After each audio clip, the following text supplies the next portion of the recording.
स्थूल रूप से तो हम ये लेते हैं कि महिलाओं के द्वारा ऐसा क्या लिखा गया जिससे संस्कृत साहित्य की समृद्धि हुई। और इस दृष्टि से कल से कुछ जो पत्र प्रस्तुत किए गए उनमें वैदिक ऋषिकाओं के योगदान को लेकर पर्याप्त चर्चा हुई है। और इसके अपेक्षा है संभवतः और पत्र आएंगे या जो ऑनलाइन चल रहे हैं उनमें लौकिक संस्कृत में महिलाओं के अवदान को लेकर भी चर्चा चल रही हो। इसकी ये अंतिम रिपोर्ट में इसको सामने रखा जाएगा। और दूसरा, महिलाओं में ऐसा कुछ क्या है जिसको लेकर संस्कृत में लिखा गया, अधिकांश वही हमें यहाँ पर देखने सुनने को मिल रहा है कि स्त्री चरित्र का कुछ तो वैशिष्ट्य है कि रचनाकार उनको अपनी रचना के केंद्र में रखते हैं। तो इस दृष्टि से बहुत सारे पत्र यहाँ पर सामने आ रहे हैं। हम महिलाओं के द्वारा जो लिखा गया है, मैं संक्षिप्त में उस पर थोड़ा प्रकाश डालना चाहूँगी। वैदिक ऋषिकाएं पर्याप्त मात्रा में चर्चित हुई हैं। इसके अतिरिक्त कल एक शायद पत्र पढ़ा गया था जो खुद्दक निकाय में संग्रहित जो थेरी गाथाएं हैं उन पर भी आया है। तो उसमें उनके सुंदर भावनात्मक गीत जो स्थविराएं हैं उनके प्रकाशित किए गए हैं। इसके अतिरिक्त हाल की जो गाथा सप्तशती है, लगभग प्रथम शताब्दी ईस्वी की रचना उसको कहते हैं, उसमें 8 कवित्रियों की रचनाएं हैं जिसको संस्कृत काव्य शास्त्रियों ने जगह जगह उद्धृत किया है। तो वो भी पठनीय है, मननीय है। उनमें मानुषी मनोविज्ञान जो है, स्त्री का मनोविज्ञान है, वो बहुत सुंदरता से उसमें प्रकाशित किया गया है। इसके अलावा भी एक बहुत लंबी परंपरा है। हम वैदिक ऋषिकाओं के बाद आधुनिक काल में जो महिलाओं के द्वारा लिखा पढ़ा जा रहा है उस पर भी हम चर्चा कर लेते हैं, हमारे सामने है। लेकिन मध्यकाल की और प्राचीन काल के बीच की जो परंपरा है लौकिक संस्कृत साहित्य की, वो हमें लगभग लुप्त प्राय दिखाई देती है। लेकिन ऐसा नहीं है, वो सर्वथा अज्ञान के अंधकार में। मेरे सामने कुछ ऐसे शोध कार्य हैं जिनमें जो प्राचीन काल का लौकिक संस्कृत साहित्य है, विशेष रूप से 17वीं 18वीं शताब्दी तक, जहाँ का हमें संस्कृत साहित्य पुरुषों के द्वारा लिखा बहुत कम प्राप्त होता है, वहाँ तक भी महिलाएं संस्कृत संरचना कर रही थी, सुंदर प्रबंध काव्य, मुक्तक ही नहीं प्रबंध काव्य लिख रही थी। इन पर पर्याप्त शोध कार्य हुआ है। जैसे वनस्थली विद्यापीठ से शिवानी शुक्ला का वैदिक साहित्य से लेकर 17वीं शताब्दी तक की महिलाओं के अवदान को उन्होंने बहुत सुंदरता से प्रस्तुत किया है, जिसमें 2 भाग, एक तो वैदिक खंड है जिसकी चर्चा प्रायः हो ही रही है, और उसमें उन्होंने एक एक मंत्र का, एक विदुषी का, जो ऋषिका है, उसके व्यक्तित्व को मत डाला है, उनकी रचना के काव्यात्मक सौंदर्य पर भी प्रकाश डाला है, और उसका जो सामाजिक सांस्कृतिक परिप्रेक्ष्य है उनका भी उद्घाटन किया है। ये शोध जो है वो पठनीय है। परिमल पब्लिकेशन से ये 2 भागों में प्रकाशित हुआ है, वैदिक खंड अलग और लौकिक खंड अलग। तो एक उदाहरण मैं दूंगी उसमें से, जैसे गंधर्व गृहीता का नाम आता है। गंधर्व गृहीता एक विदुषी है, धर्मशास्त्र की मर्मज्ञ है, और ऐतरेय ब्राह्मण के साथ उसका संबंध है। वहां पर उसके अपने मौलिक विचार हैं यज्ञ के संबंध में। यज्ञ कब करना चाहिए, अग्निहोत्र कब करना चाहिए। नित्य और नैमित्य 2 प्रकार के यज्ञ होते हैं, जिसमें नित्य प्रतिदिन किया जाता है, अग्निहोत्र भी उसी में आता है। तो अग्निहोत्र की जो परंपरा है वो अनुदित होमी और उदित होमी, इन 2 रूपों में वहां चर्चित की गई है। तो जो ऋग्वेद की परंपरा वाले हैं, ऐतरेय ब्राह्मण ऋग्वेद की परंपरा का है, छांदों की परंपरा के हैं, वो अनुदित होमी कहे गए हैं। अर्थात उनका तात्पर्य है कि सूर्य उदित हो उससे पहले पहले अग्निहोत्र का कार्य कर लिया जाना चाहिए। अनसुनी गाथाएं भी है, तो मुझे लग रहा है कि ये चर्चा शायद जब हम अनसुनी की बात कर रहे हैं तो इसका मतलब एकदम अज्ञात हो ऐसा नहीं है, अल्पशुद्ध हो, ये भी हम उसमें लेकर चल सकते हैं। तो वहां पर जो गंधर्व गृहीता है वो उदित होमी का पक्ष रखती है, जो कठ और माध्यम दिन की परंपरा में है। तो इसमें क्या है, जब सायंकाल सूर्य अस्त हो रहा है, संध्या काल है, अग्निहोत्र तब भी होता है संध्या काल में, और उसके बाद जो उदित होमी अनुदित होमी की परंपरा है, उसमें अनुदित होमी तो सूर्योदय से पहले पहले यज्ञ कर लेते हैं। तो इसका मतलब क्या हुआ कि इधर सूर्यास्त हुआ और अग्निहोत्र हुआ, और उधर दूसरा सूर्योदय से पहले, तो ये अनुदित होम हुआ, सूर्य उदित नहीं हुआ है और होम की परंपरा है। और जो गंधर्व गृहीता है वो पक्ष रखती है उदित होम का, कि जब सूर्य उदय हो जाए उस अवसर पर, संध्या काल में जब सूर्य उदित हो रहा हो तो उस समय यज्ञ करना चाहिए। और इसको उसने तर्क के साथ प्रमाणित किया। तर्क क्या रखा कि जो सूर्यास्त के बाद से लेकर और सूर्योदय के पहले यज्ञ हो रहा है, उनको केवल अग्नि का ही तेज प्राप्त होता है। उनको केवल अग्नि का तेज प्राप्त हो गया, क्योंकि सूर्य ढल चुका है। अग्नि में जो आहुतियां दी जा रही है, अभी सूर्य उदित नहीं हुआ है, अग्नि में ही आहुतियां दी जा रही हैं, तो उनके पास जो तेज प्राप्त हो रहा है वो केवल अग्नि का है। जबकि उदित होमी को सूर्योदय का भी जो तेज है उसका भी वर्चस्व मिलता है, उसका भी तेज उसको प्राप्त होता है।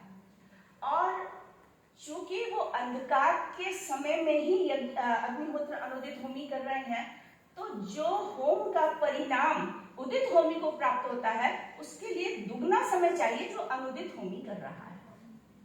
तो इस तरह से उसने अपना तर्क रखा है गंधर्व गीता ने, और बाद में उसके पक्ष को सुना गया और माना गया। ये ऐतरेय ब्राह्मण में इस प्रकार का प्रयोग मिलता है। और इसी प्रकार से वहां पर जो शिवानी शुक्ला का प्रबंध है, उसी में से मैं आपको बता रही हूँ। गांधी मैत्रेयी इत्यादि से तो हम परिचित ही हैं, और उसमें जो उसका लौकिक संस्कृत वाला भाग है वो भी अपने आप में बड़ा समृद्ध है। संभवतः हम लोगों ने उनमें से बहुत सी कवित्रियों के तो नाम भी नहीं सुने हैं, और उसके कई खंड उन्होंने बनाए हैं। जैसे ऐसी कवित्रियां जिनकी रचनाएं स्फुट पद्यों के रूप में मिलती हैं, और विशेष रूप से जो सुक्ति संग्रह है, जैसे जल्लन की सुक्ति मुक्तावली है, उसमें बहुत से पद्य संग्रहित हैं, जिनमें कतिपय पद्य महिला कवयित्रियों के भी हैं। सदुक्ति कर्णामृत है श्रीधर दास का, उसमें शारंगधर पद्धति है, सुभाषित रत्न भांडागार है। ये बहुत से जगह जगह से इसमें संकलन किए गए हैं श्लोकों के, तो उनमें कुछ महिला कवयित्रियों के हैं। और सब जगह से छांट कर जो नाम आए हैं उनमें चांडाल विद्या, फल्गुहस्तनी, विकट नितंबा, विज्जका, शीला भट्टारिका, सरस्वती, सीता, राजकन्या, संगश्री, सुभद्रा, कुटुम्बद्विता, लोपामुद्रा, भारती, चिन्नम्मा, गंधदीपिका, नागम्मा, लक्ष्मी, मदालसा, लक्ष्मी ठकुरानी, ये मिथिला की थी। लगभग 16वीं शताब्दी 4वीं-15वीं के आसपास इनका समय है, जो विद्यापति का समय माना जाता है। मिथिला की ये थी, और इन्होंने विद्यापति से बहुत सारा संग्रह करवाया, धर्मशास्त्र से संबंधित भी, इंदुलेखा इत्यादि बहुत सारे नाम हैं। इसके अतिरिक्त हमें जो जानकारी मिलती है महिला कवित्रियों की, वो संस्कृत में जो काव्यशास्त्र लिखा गया है उसके बहुत से आचार्यों ने महिला कवित्रियों के पद्य संग्रहित किए हैं, विविध तत्वों के उदाहरण के रूप में प्रस्तुत किए हैं। उनमें कुछ नाम है फल्गुहस्तनी, विकट नितंबा, विज्जका, सरस्वती, सीता, शीला भट्टारिका।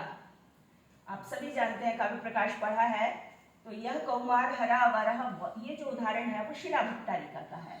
और शीला भट्टारिका को वाण के समकक्ष जो है वो जल्लन रखते हैं।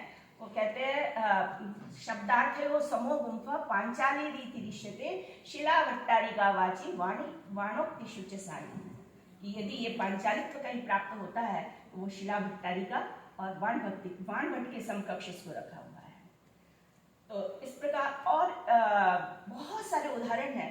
जैसे मैंने अभी जो मंगलाचरण पद पढ़ा था, चतुर्मुख मुखाम्बोज मानसे रमताम नित्यम सर्व शुक्ला सरस्वती, ये दंडिका है, आचार्य दंडिका है। काव्यादर्श के आरंभ में उन्होंने ये मंगलाचरण प्रस्तुत किया है। समय है, खत्म करूंगी। तो इस श्लोक को आधार बनाकर एक विजया नाम की कवयित्री है, विजिका नाम है, विजया है, विजया भट्टारिका, ये नाम उसके लिए प्राप्त होते हैं। तो उसने एक बड़ा अच्छा कटाक्ष किया है, मतलब इतनी विदुषी है वो। चालुक्य वंश के राजा की महारानी है, पटरानी है, विजया भट्टारिका उनका नाम है। वो कहती है नीलोत्पल दल श्यामाम, नीलोत्पल दल श्यामाम विज्जकाम माम अजानता वृथैव दंडिना प्रोक्ता सर्व शुक्ला सरस्वती। कि मैं, उसका जो वर्ण है विज्जिका का, वो श्याम वर्ण है। तो और जहां भी सरस्वती का वंदन होता है वो शुक्लत्व के आधार पर होता है, या कुंदेन्दु तुषार। तो दंडी ने भी सर्व शुक्ला सरस्वती ये कह के वंदन किया और उस पर कटाक्ष कर रही है कि मैं तो नीलोत्पल, नील कमल के पंखुड़ी के समान मेरा श्याम वर्ण है, और मुझ विज्जिका को जाने बिना दंडी ने कैसे कह दिया सर्व शुक्ला सरस्वती। ये देखिए आत्मगौरव। और इसी विजया के नाम से एक कौमुदी महोत्सव नाम का 5 अंक का नाटक भी प्राप्त होता है। बहुत सुंदर नाटक है वो।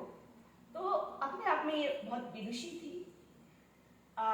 इसके अतिरिक्त मधुरा विजय का आपने नाम सुना होगा, गंगा देवी का। गंगा देवी ने अपने ही पति वीर कंपराय के ऊपर ये महाकाव्य लिखा है, उसमें उनकी मधुरा विजय का वर्णन है। 2 विजय, एक तो चंपा विजय का वर्णन आता है और दूसरा मधुरा विजय का वर्णन आता है। लगभग इसमें 8 सर्ग हैं और लगभग इसका जो समय है वो 1377 से 1404 के आसपास जो है वो वीर कंपराय का माना जाता है। कंपन करके ये नाम प्राप्त होता है और ऐतिहासिक व्यक्ति है। इसके अलावा एक राम भद्रांबा कवित्री का उल्लेख मिलता है। ये 17वीं शताब्दी की कवित्री है। इन्होंने रघुनाथाभ्युदय नाम का 12 सर्ग का महाकाव्य लिखा है। और ये भी इन्होंने अपने पति रघुनाथ, जो नायक वंश के थे और तंजौर के शासक थे, ये उनकी राजवंशी थी और उनके दरबार में उनके समकक्ष बैठती थी। तो रघुनाथ के विषय में ये कहा जाता है कि केवल राम भद्रांबा ही नहीं, अभी तो और भी त्रिवेणी नाम की एक कवित्री थी और वहाँ उन्होंने ऐसा वर्णन किया है कि वहाँ महिलाओं का एक समूह बैठता था राज दरबार में, सभा में, जिनमें विपंची वादन वाली थी, नर्तकियां भी थी, जो शास्त्रीय संगीत है उसमें निपुण थी और छंद रचना करने में, तात्कालिक श्लोक पूर्ति करने में जो कुशल थी। इस प्रकार की महिलाओं का उल्लेख भी उसमें किया गया है। तो मधुरा वाणी का भी उल्लेख आता है। मधुरा वाणी इन्हीं रघुनाथ नायक के सभा में कवित्री थी और विदुषी थी, इनका बड़ा सम्मान था। इन्होंने तेलुगु में एक रामायण लिखी गई है, उसका संस्कृत में अनुवाद किया है, छंदों में अनुवाद किया है और 14 सर्ग हैं इसमें।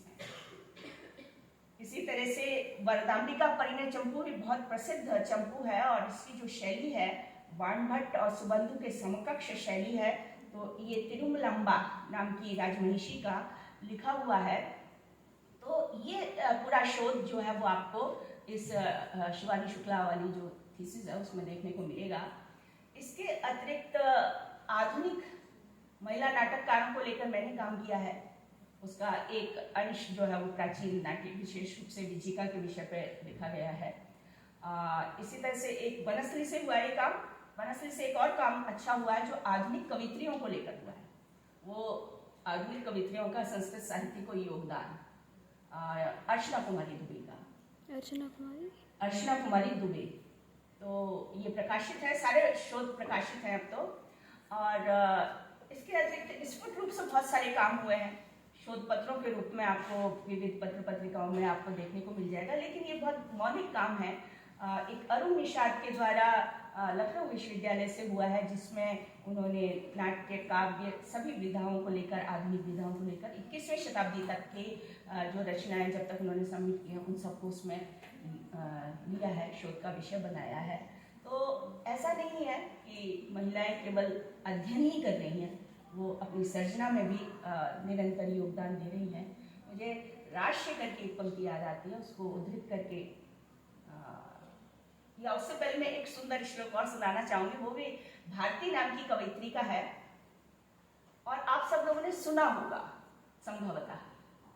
14वीं शताब्दी की कवित्री है, जल्लड़ की जो सुक्ति मुक्तावली है उसमें वो मिलता है वो पद, और बहुत ही रोचक है, जिसमें शिव पार्वती का संवाद है और पार्वती शिव को हतवाक कर देती है। तो भाव है कस्वम, शिव इधर उधर भटकते रहते हैं, लेकिन आना तो पड़ेगा अन्नपूर्णा के द्वार। पहुंचते हैं, दरवाजा बंद है, दरवाजा खुलवाना चाहते हैं तो कहते कस्वम, आप कौन है, कौन हो तुम? जब शिव ने खटखटाया दरवाजा, कस्वम, आप कौन? कहते शूली, शूल, त्रिशूल धारण करने के कारण शिव का पर्याय शूली है। तो बोले शूली, बोले शूल का एक दूसरा अर्थ लेकर पार्वती कहती हैं शूल पीड़ा को कहते हैं, उदर पीड़ा, शिरः शूल जो पीड़ा होती है। बोले शूली हो तो यहाँ क्या करने आए हो? मृगा या भिषजम, चिकित्सक को खोजो भाई, यहाँ क्या कर रहे हो? तो कस्वम शूली मृगा या भिषजम। शिव कहते हैं तो अजीब स्थिति हो गई। बोले नीलकंठ प्रिय हम, अरे प्रिय मैं तो नीलकंठ हूँ। नीलकंठ, जो शिव ने विषपान किया था तो कंठ नीला पड़ गया था, मैं नीलकंठ हूँ, उनका ये भी पर्याय प्रचलित है। पार्वती दूसरा अर्थ लेती है नीलकंठ, मयूर। बोले केका में काम करो, अरे भाई मोर हो तो एक बार केका ध्वनि तो करके दिखाओ, मोर की आवाज को संस्कृत में केका कहते हैं, बोले केका करके दिखाओ, केका में काम करो। बोले ना ना पशुपति, अपना अगला नाम बताते हैं। बोले पशुपति नैव दृश्य विषाणे, सिंह तो दिखाई नहीं दे रहा है, झाँक के देख रहे हैं, नैव दृश्य विषाणे, सिंह तो दिखाई नहीं दे रहे हैं। बेचारे ये स्थिति आती है, कहते नहीं स्थाणु, मैं स्थाणु हूँ, स्थाणु में शिव का पर्याय। बोले स्थाणु हो तो नवदति तरु, स्थाणु हो तो तरु वृक्ष तो बोलता ही नहीं है। बोले शिवा, शिवा, बोले अब तो पहचानो, कितने नाम बताऊं मैं अपने? शिवा, बोले शिवा तो गच्छाटव्यम, शिवा गिदड़ी को भी कहते हैं, गिदड़ की मादा गिदड़ी। बोले शिवा हो तो गच्छाटव्यम, अटवी में जाओ, जंगल में जाओ, यहाँ क्या कर रहे हो?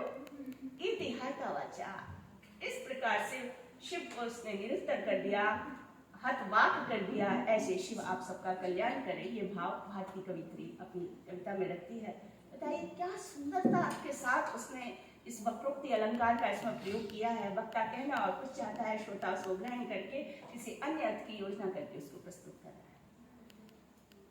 मैं राजशेखर की पंक्ति से अपनी बात समाप्त करती हूँ। प्रतिभा किसी एक लिंग पर निर्भर नहीं करती, क्योंकि प्रतिभा आत्मा का धर्म है, शरीर का धर्म नहीं है। इसलिए राजशेखर कहते हैं पुरुषवत योषितो भी कवि भवेयुः, पुरुष के समान महिलाएं भी कवि हुई हैं। संस्कारो या आत्मनि समवैति न स्त्रैणम पौरुषम व विभागम अपेक्षते। जो कवित्व का संस्कार है वो समवैति, समवाय संबंध से आत्मा का धर्म है। वो स्त्रैणत्व और पुंसत्व की अपेक्षा नहीं रखता।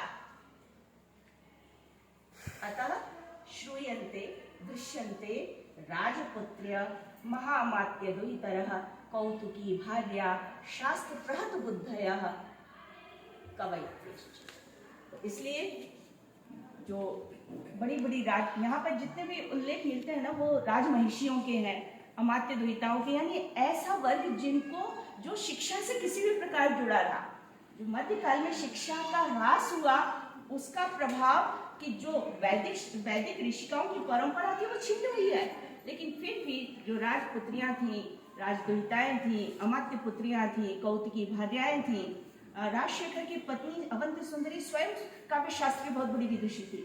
तो इस प्रकार की परंपरा निरंतर अक्षुण्ण रही है और मधुरा वाणी, राम भद्राम्बा जैसी विदुषियों ने इसको उस कालखंड में जब हमारे धर्म ग्रंथ जलाए जा रहे थे और जब संस्कृत का लगभग ह्रास हो रहा था, उस समय भी अपनी संरचना के माध्यम से संस्कृत साहित्य की शीघ्र वृद्धि करती रही बिना किसी प्रचार के, प्रसार के। और आज भी ये कार्य हो रहा है, बहुत सारा साहित्य रचा जा रहा है।